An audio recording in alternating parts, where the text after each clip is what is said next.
Welcome to Small Business Coffee Break, the video series where we take a few minutes to work on your business, not just in it. This week we asked Brent Huffman of Corporate Safety Solutions, Inc., what are the benefits of a safety manual and why do we need one? Brent has over 13 years of experience in the construction industry and is a certified workplace safety trainer. So grab a cup of coffee and let's get into it.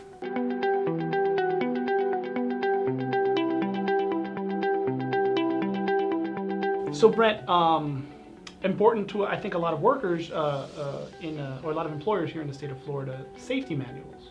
What are they and what are they good for? Sure. So a safety manual is all your rules and regulations that you establish in your company, inside your company. My rules and regulations. Your rules and regulations. There isn't a standard of rules and regulations. They really should be developed for me. No, because the standard covers everybody. So you only want to focus on the standards which apply to you, which your employees have an exposure to. Okay.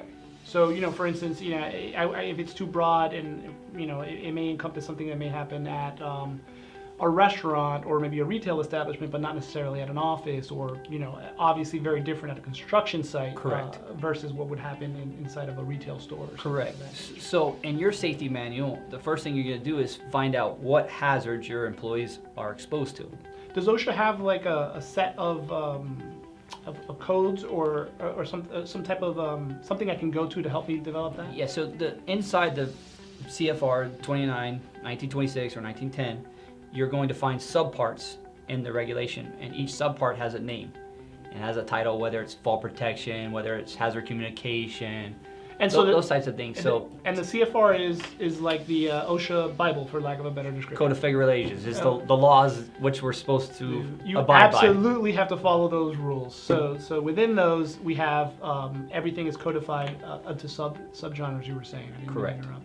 Interrupt. That we could use to then help develop a specific set of standards. Yes. For our individual business. Yes. And we were talking a little bit about the importance of having those standards only be for your business, because in business, I'm wearing 50 hats. And people ask me, "What do you do for a living, Alex?" And I said, "Depends on the time of day you call me. Sometimes I'm the janitor, sometimes I'm the IT guy." You make great coffee. Well, I appreciate that. Thanks. I work hard at that. And so the idea is that if I'm taking somebody else's, I may have stuff in there that doesn't necessarily apply to me. That's correct. Can that hurt me in any way? Sure. I mean, you never want to quote unquote copy somebody else's business or copy somebody else's safety manual. Everybody's business, everybody's safety manual should be specific to what they are doing. And you never want to have anything in your safety manual that one, doesn't apply to you, two, that you're not following, because those things can get you in trouble.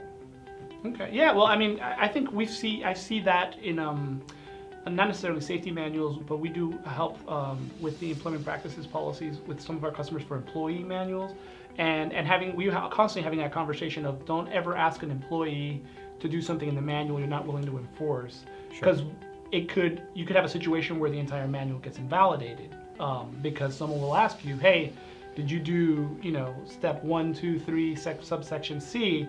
And if you say no enough times in a situation where you're required to, raise your hand and put a hand on the Bible on that Absolutely. issue, it can cause a lot of liability. So the same thing occurs with safety manuals. Sure. One of the biggest things we see is drug-free workplace policies.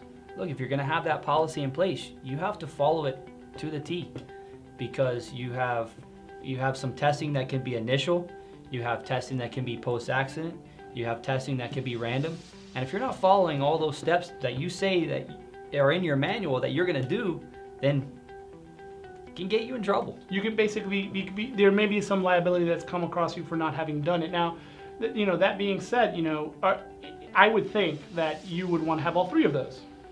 Again, I'm a small business owner. I want to be able to have the most comprehensive program available from a safety perspective or a drug-free workplace perspective. I don't necessarily have to have it that comprehensive if my business doesn't actually need it, right? Is that what I'm hearing? That's right? correct. And it depends on your insurance requirements too. Okay. When you write a policy, you have to provide some of these company policies to the insured to make sure that that's something that they want, or it may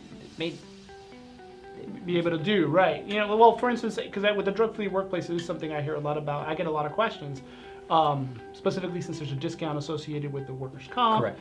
And so, you know, a lot of times what the question I get is well, do I have to actually enforce random testing?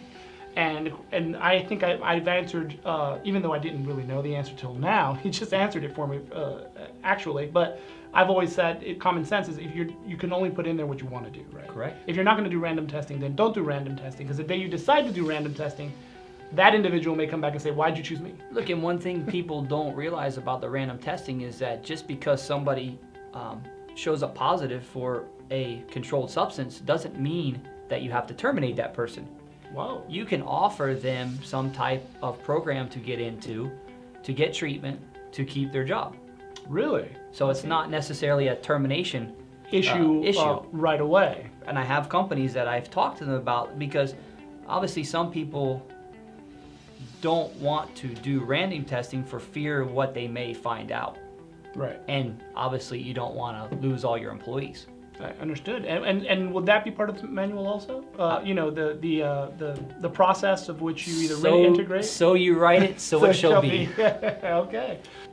If you'd like to get in contact with Brent, I put all of his information in the description. If you have any questions you'd like me to ask Brent or any other professional, leave a comment or shoot me a quick email. See you next week for another cup of coffee and some more questions answered.